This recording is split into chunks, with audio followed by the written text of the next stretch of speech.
Ramachan, jeg hedder William, og i dag vil jeg gerne vise jer, hvordan man laver en aviskasket. Først har man og folder den på midten og trykker. Så har man folder den på midten igen, sådan der, og trykker. Så man folder den ud, ind til folder, og så gør den midten af den. Så du og gør sådan her. Det der folder er der, så tager du udhuler sådan der, folder ned til, og de her, som der er her, så folder ned. Så folder den hen, gør det samme med den.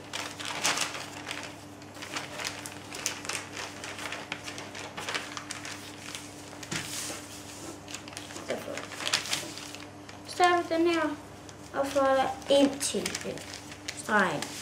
Og det samme gør du så med en anden. Så du folder op, trykker og trykker. Folder ud, ned i lommene, som der er her. Og trykker.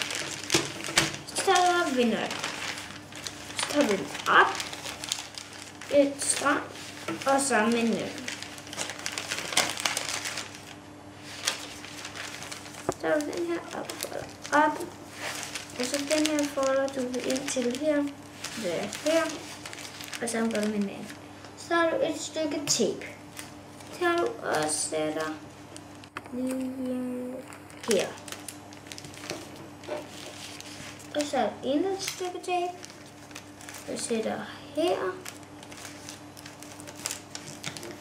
Og endnu et stykke tape. Og sætter her.